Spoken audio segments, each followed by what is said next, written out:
Starfield is going to be one of the biggest games of 2023 and possibly of all time. Since it has already been delayed a number of times, we have actually gotten a lot of information about the game from its release date, exploration, character creation, and so much more. And what is up guys, In from the Denman here, and today I wanted to go back and take a look at how big Starfield actually is and why it is still growing as we speak. There's a lot out there already, so if you are excited, make sure you hit that like button and comment what you are excited to see in Starfield. I'm gonna try to be sticking to the facts in this video, so anything that has been rumored or not from Xbox or Bethesda themselves will not be in this video. But with that being said, we have a lot to go over, so kick back, strap into your seat, and let's blast off into today's video.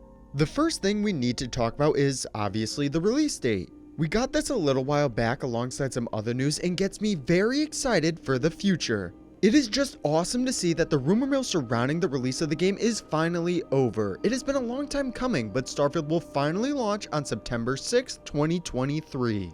Players who opt for the digital premium edition will be granted the privilege of enjoying Starfield a full 5 days ahead of its official release on September 6th, 2023.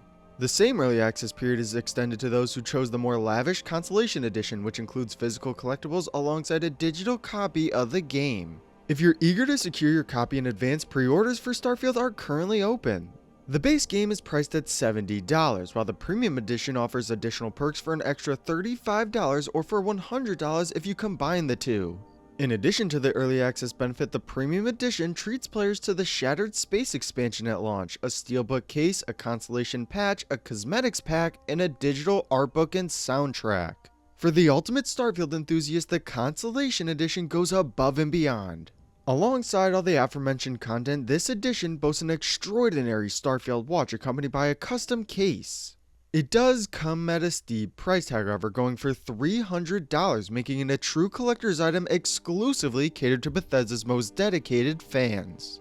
The full pre-order bonuses for every edition of Starfield have also been unveiled, providing enticing incentives for eager players. Commencing with the base edition, pre-ordering Starfield grants access to the Old Mars skin pack. This pack includes exclusive items such as the laser cutter weapon, a deep mining helmet, and a deep mining backpack, enhancing the gameplay experience. We've already talked about the early access period we will be getting, but we also have an intriguing item called Starfield Shattered Space. Described as the game's first story expansion, this has fans wondering already what comes next. While specific information is scarce, the name itself suggests an expansion focused on the shattered or fragmented aspects of space. Comparisons have already been drawn to the larger expansions seen in Skyrim, such as Dawnguard and Dragonborn. However, I'm gonna say the mention of first hints at the possibility of multiple expansions in the vein of Fallout's narrative-driven DLCs, albeit potentially smaller in scale. I want to take a step back from the big story-driven content like what we assume Shattered Space to be and take a look back at what we got in Fallout 4 for DLC.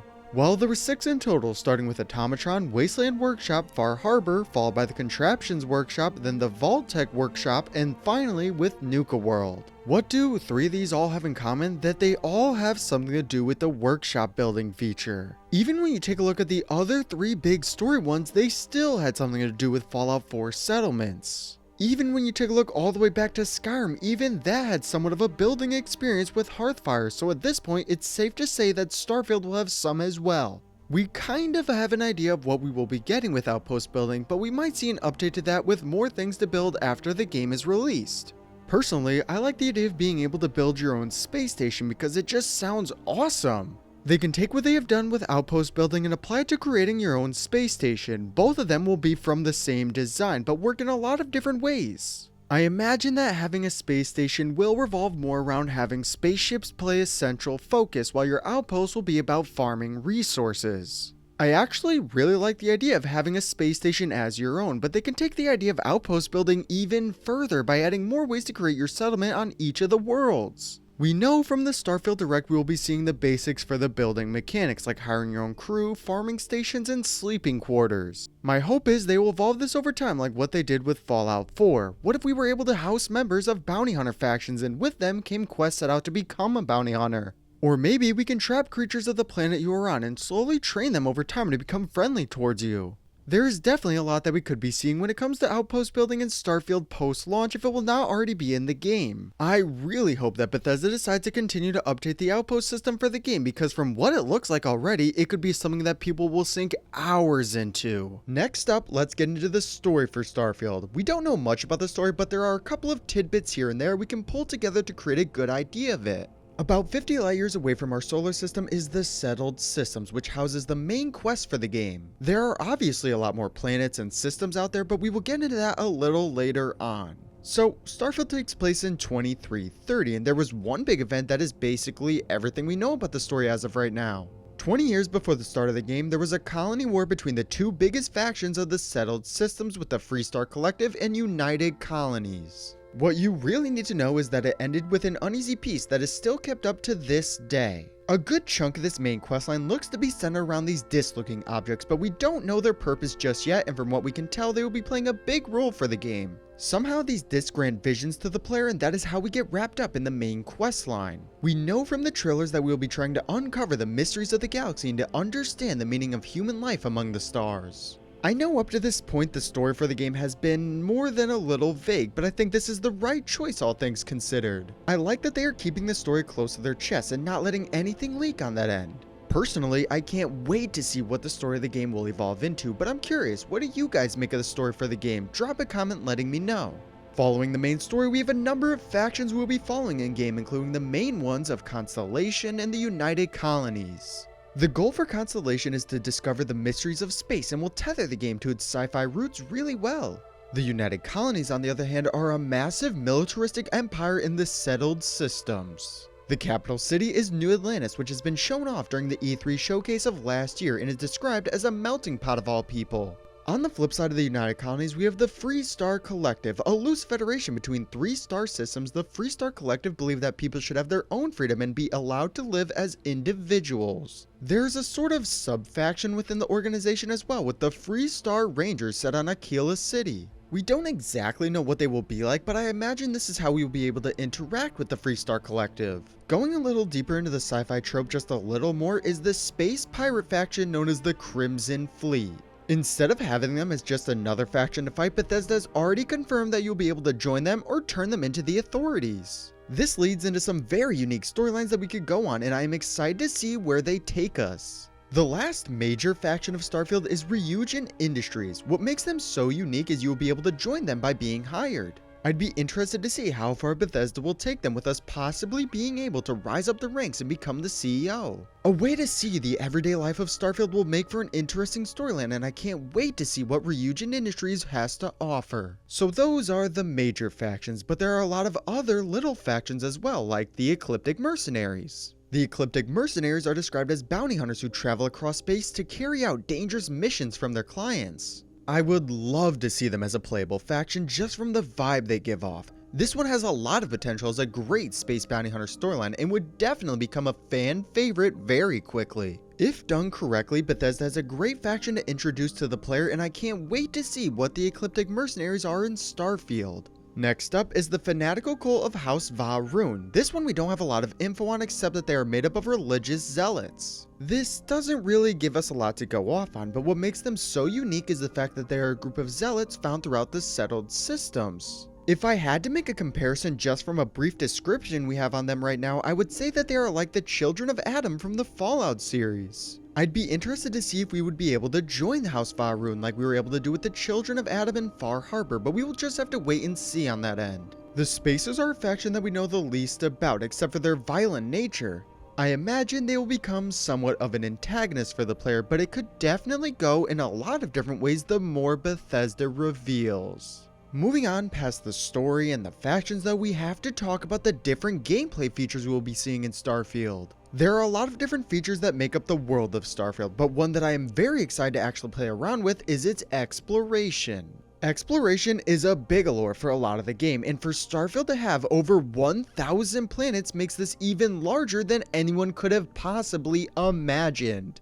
Yes, a lot of those worlds will be procedurally generated, but they will also be fully explorable from edge to edge. That means every single planet that we are getting will be traversed around the whole world. From those that are procedurally generated to the number of ones that will be handcrafted, we'll be seeing a lot of different mysteries, secrets, and Easter eggs to uncover. Take Mars for instance, which will be playable in Starfield and we can see in a big way with its own major colony of Sidonia. There will be a number of these focused on the idea of space Easter eggs, and I imagine some will be bigger than others. Now, we know that planets will be playing a big role for exploration in the game. I mean, there are over 1,000 of them, so I assume we will be seeing a number of hidden Easter eggs throughout the game. Next up, I've gathered a list of planets starting with Jemison. This one houses the capital of the United Colonies with the city of New Atlantis. As far as we know of right now, the surrounding area of Jemison is mostly forest and rocky mountains. This will most likely be a more advanced planet, with the city of New Atlantis being a focal point in the settled systems. Next one up is the first world we got to see in the gameplay showcase with Crete.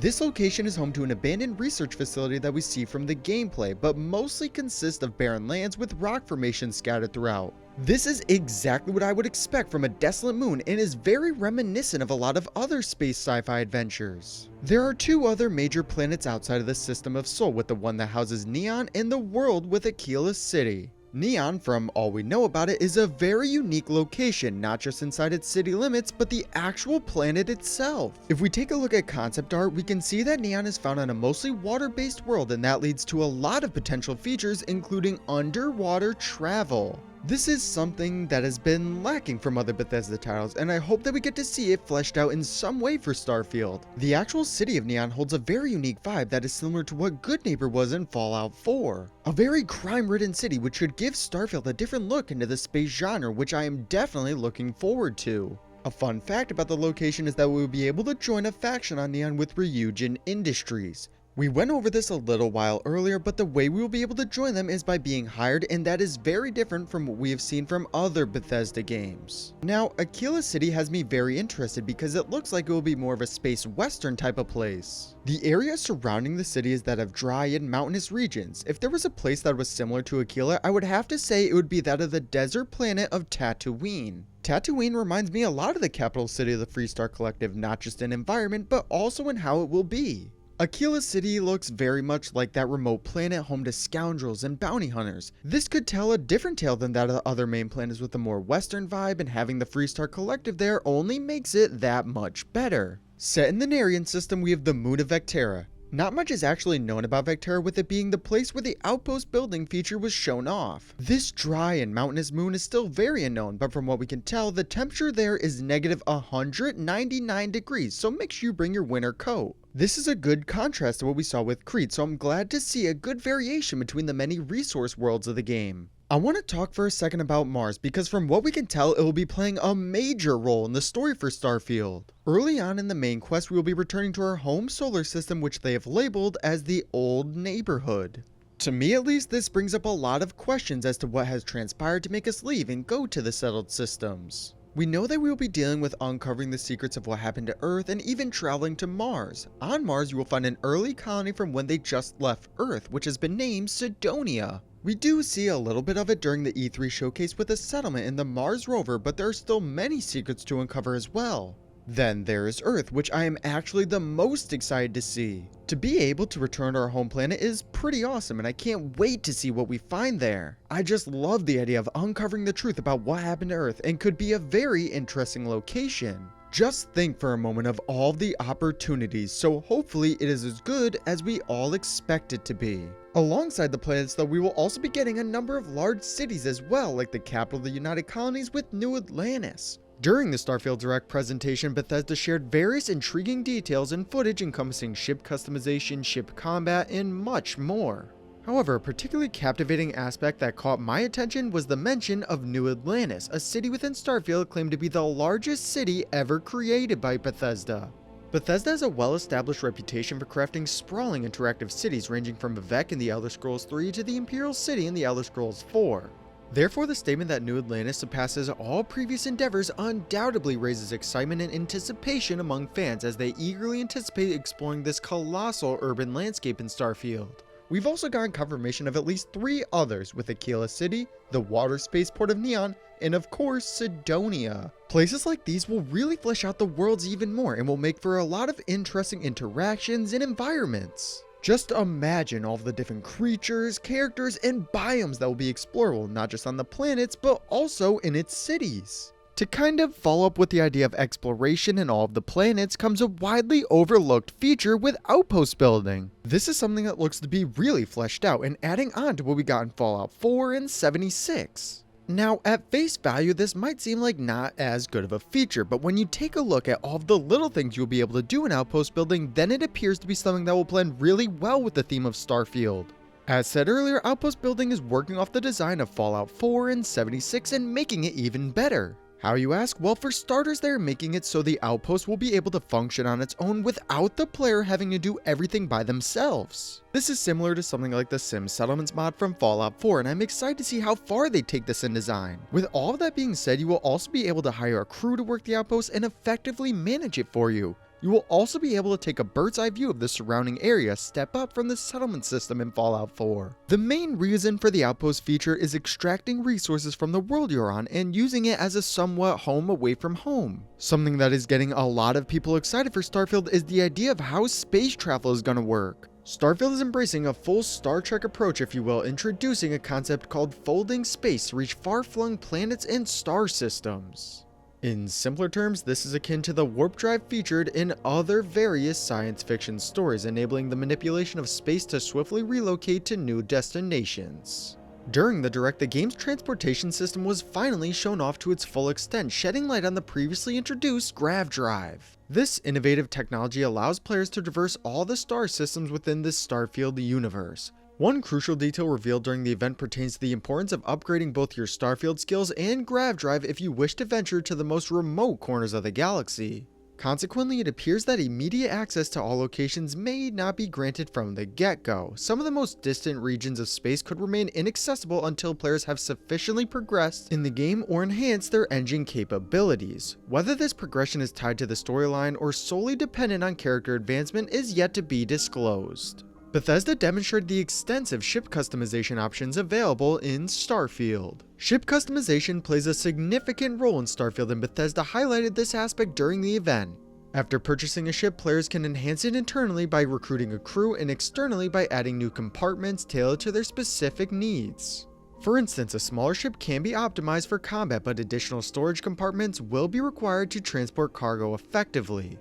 These modifications not only affect the ship's functionality, but also its visual appearance. Bethesda even took the opportunity to inject a bit of fun into the showcase by creating a remarkable mech that strikingly resembled none other than Optimus Prime. It was a lighthearted and impressive demonstration of the extensive customization options available to players. Then there's Starfield ship combat mechanics, which draw significant inspiration from some of the most beloved Star Wars games ever created. As players assume control of their ships, they are afforded complete authority over power management, enabling the redirection of energy between different ship subsystems. For example, allocating power to engine enhances speed, while powering up grav drives reduces the time required for jumps. Alternatively, diverting power to weapons and shields yields obvious benefits. Starfield also features a targeting reticle that assists players in leading their shots against moving enemies. Moreover, players can strategically disable individual systems on enemy ships, adding a layer of tactical depth to the combat experience. When an enemy ship is destroyed, players can efficiently loot it without leaving the cockpit. However, if the ship is disabled, players have the opportunity to dock and board it as well. By eliminating the enemy crew, players can seize control of the ship, integrating it into their own fleet. Combining these elements with the extensive ship customization system in Starfield, players can control a vast and diverse collection of ships, amplifying the breadth and possibilities of their interstellar travels. One question that has been on the minds of many fans is whether takeoff and landing sequences would be under direct player control or portrayed through cutscenes. The gameplay footage showcased during the event suggests that these sequences will be depicted through visually immersive cutscenes. As demonstrated, the player character is seen entering the cockpit, followed by a cutscene depicting the ship's liftoff. While the specific details are left up for debate, Bethesda emphasized that the experience would be both exhilarating and perilous, assuring players that they would feel a sense of complete control throughout their journey. By combining these visually captivating cutscenes with engaging flight mechanics, Starfield aims to immerse players in an authentic and thrilling spacefaring adventure. I'm gonna add this in because I just thought it was really awesome, but while delving into the details of the game's space combat systems and features, Bethesda included a nod to a beloved figure within their community. The reference in question is directed towards Shirley Curry, also known as the Skyrim Grandma. For those who don't know, several years ago, Curry gained global recognition simply by being an elderly individual who played Skyrim on YouTube, sharing her adventures and experiences within the expansive world of Skyrim.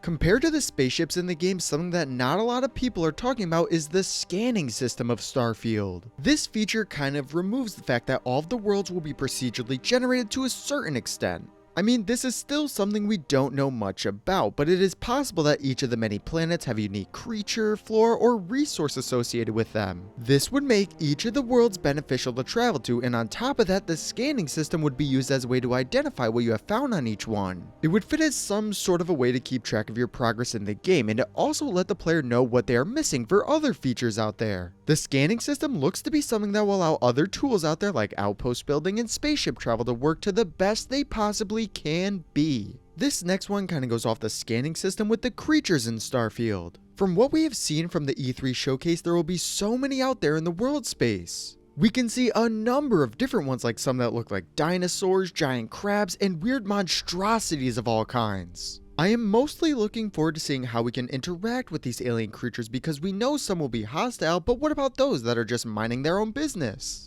It will be interesting to see the level of design that went into these aliens and how much of them there truly are. Crafting will align with both of the features of outpost building and spaceship travel. I imagine that these two areas will work in tandem with each other to make crafting the best it possibly can be. Think of it like this: you collect the resources you will use to build up more of your spaceship through the outpost system, and you can use that spaceship to fly to further galaxies and collect even more resources. Through these resources though, you will be able to craft different ship parts, new weapons, and even mod your weapon. Crafting, from what we can tell, looks to be a step up from what we saw in Fallout 4, but until we get our hands on it, we can't know for sure really. Now, moving on from that, during the Starfield Direct, Bethesda made an exciting announcement stating that Starfield will feature more weapon modding than anything we've done before. When visiting a crafting bench, players will have a plethora of choices at their disposal. These include various sight and scope options, larger magazines for more ammunition, a selection of grips and barrels, and even different types of ammunition. Additionally, players can tailor their weapons to align with a stealth-oriented playstyle by adding suppressors. This emphasis on extensive weapon modding signifies Bethesda's commitment to providing players with unprecedented freedom and flexibility in shaping their combat arsenal within the immersive world of Starfield. Bethesda also unveiled an exciting detail about gunfights in Starfield's zero-gravity environments. They will not only be visually stunning, but also adhere to scientific accuracy. Say you are firing a ballistic weapon in 0G, it will actually exert a backward force on you. However, this recoil effect doesn't apply to energy weapons, which offer a more stable shooting experience without kickback. Even further, each planet will have its own distinct gravity, requiring players to adjust their approach accordingly. To aid in this seamless traversal, players will have access to a short-range jetpack that facilitates effortless movement. With this attention to detail and the incorporation of realistic physics, Starfield aims to provide an immersive and authentic zero-gravity experience for players as they navigate the depths of space. These next two kind of go hand in hand with each other, but I actually want to talk about the armor for the game. Now, armor's always been a big part of character progression in Bethesda games. The higher level you get, the harder the enemies, which means you need a higher base defense. This time around, I think there's a chance it will work a little differently in a lot of ways. I do still think we will follow a similar approach with the higher level, higher defense going on, but with things like crafting and a deeper skill tree, I think there will be a lot more options for build crafting. Say if you wanted a Juggernaut build with extreme defense, there will be perks along with different mods you can spec into so you can increase its potency. They can take it even deeper for gameplay options like stealth. Maybe the type of clothing you wear will either help or harm your chances of being found by enemies. You saw this a little in Skyrim, but when you were able to basically be invisible at all times no matter what you were wearing, it's hard to compare to it. These build options go beyond just the armor you wear, but also into the weapons you use as well. I can really see them having armor that increases certain weapon damage across the board and having equipment synergize with each other as well. There are just a lot of different options they could take when it comes to the armor in Starfield. I hope they take a look into the build crafting side of the game, because that will make it easier for replayability and just fine-tune the systems with all of the RPG elements. Sneaking has always been an underdeveloped system in games like Fallout 4, and even when they took a big step forward with it in Skyrim, it felt too overpowered at times. I think I speak for everyone when I say that those who have played Skyrim more than once have definitely used a sneak archer build because it was just the best and easiest one out there. Don't get me wrong, it felt very rewarding when you would be able to snipe bandits from far away without them knowing, but it just made the game feel too easy. I guess this also has to do with how the NPCs reacted to having their buddy shot right next to them and acting like nothing happened, but to me, stealth needs to be done better for Starfield. It should still have that rewarding feeling that we saw in Skyrim, but also be a little bit more challenging to not make it the easiest thing to do in the game. Something that I'm really looking forward to seeing more on is the loot system for the game. How similar will it be to Fallout 76, or will it be more like Skyrim with unique weapons designed for singular items? When it came to the loot in Fallout 76, it had a tier system to it. There would be stars next to the logo for the item going from 1 to 2 and so on. Even though I think this is flawed in design, it did help with the replayability for the game. Since it is a multiplayer game, weapons have less meaning for the unique design and instead on which perks they rolled with. I'd say the unique designs are something that Skyrim handled really well in my opinion with swords like Chillrand or Windshear. People look back on these items fondly for their distinctive appearance and would display them with pride for being that secret loot that they can go out and find. It's moments like these that I want to see return in Starfield, and in my opinion at least, I think there's a real shot for it. Even though crafting will play a big role for the game, I can still see them having tons of unique weapons and armor for players to find. I can say with certainty that I am looking forward to seeing how they will handle the loot system for Starfield because they can go in a lot of different ways. Random encounters and Radiant quests are also getting a revamp in Starfield and looks to be something very fleshed out. The example that was given to us about the upgrade goes as follows. Say if you were to return to a certain area on a planet, there might be an entire outpost as before there was just only one person to talk to. This changes things up a lot because in previous games you would potentially talk to one person and they would send you off on a quest to, let's say, find a piece of equipment, but they would be sending you to locations on the map that we've seen or are not procedurally generated to the extent that we will see. In Starfield, it works a little differently as these locations will be entirely different, not just the quests themselves. Think of it like this, you will find an outpost somewhere on a planet and they will ask for you to go find someone on a different part of that planet. An entirely dynamic dungeon will then appear to you on a map marker and you will have to go there to complete your quest. This honestly changes things up a lot and I can't wait to see what it looks like in game. Bethesda provided a sneak peek into the highly intricate character creation system that will be featured in the final version of the game. A notable highlight was the introduction of a capture scanning feature which involves scanning numerous individuals of various ages and ethnicities into Starfield. This extensive scanning process has significantly enhanced the level of control and detail players will have when customizing their own characters in the game. To kickstart this customization journey, Starfield will offer an impressive selection of 40 character presets, each possessing distinct features. What sets this character creation system apart is the impact on the NPCs within Starfield. Thanks to the underlying foundational tools and structure used to build player characters, it will be possible to recreate any NPC encountered in the game world using the same character creation system. This means that players can seamlessly bring to life and embody the NPCs they encounter, adding a new level of immersion and personalization to the overall gameplay experience. Starfield looks to be taking what past Bethesda games have done and making certain features even better. On the top of that list comes the new backgrounds and traits system. This isn't so much new, but instead a new iteration of the system we saw in past games like Oblivion. With these backgrounds and traits, you will be able to design the way that you want to play. If you want to play as a combat medic, you will get perks designed to fit that role. Same goes for all the other ones as well. These backgrounds will influence the way that characters in Starfield will see you and respond in different ways to it. There are also traits available to the player that take it even further. These traits are equipped with unique advantages like starting off with a player home or having higher health in certain areas of the game like space. This is a great addition to Starfield and will help define your player to make it your own. There are also different dialogue options with a persuasion minigame of some sorts, similar to how it was in Oblivion but more involved because you have to think about the risks that will accompany your decision. Taking Starfield deeper into the RPG side of Bethesda games is amazing to see, and I hope we get to see more of what to expect there. We have already seen a returning feature in Starfield with the lock-picking system. This time around it is called Digipicks, but works in the exact same way, so there isn't really much to say about that. Then there's pickpocketing, which is a subtle feature that is making its return in Starfield.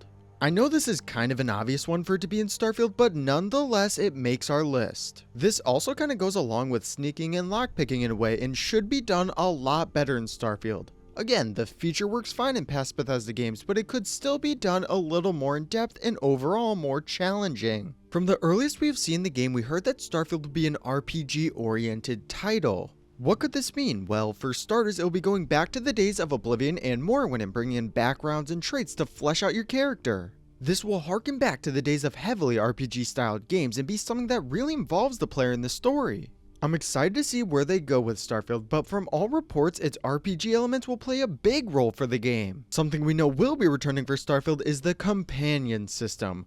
One intriguing group showcased in the presentation is Constellation, an organization dedicated to unraveling the mysteries of the galaxy.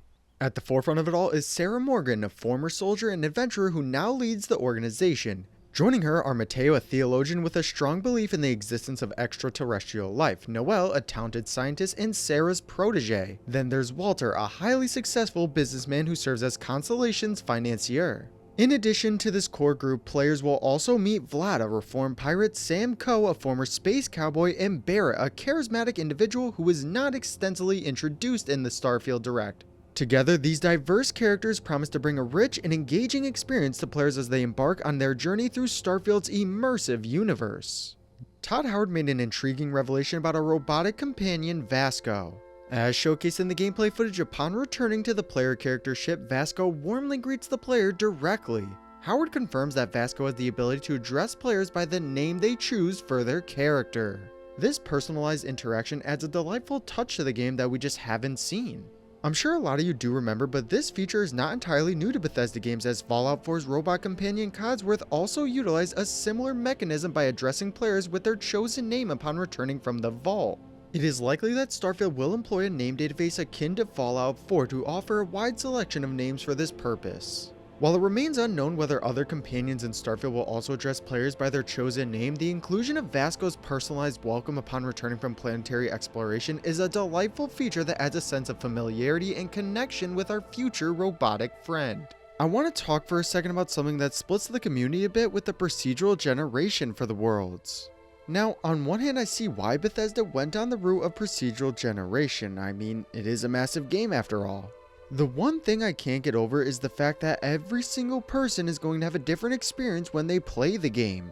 I actually really like the idea of being able to go to those far out systems and find something and have word of mouth spread about that hidden secret. Now, since everything is going to be different, it doesn't matter what you experience because each one is going to be different than the last. I don't know, maybe it will be good in practice, but I'm just not sold on it yet. I'd say one of the more exciting revelations was the introduction of a cutting-edge lighting system in Starfield specifically designed for next-generation technology. This revolutionary system dynamically adjusts to the characteristics of each planet, seamlessly rendering to the surrounding environment.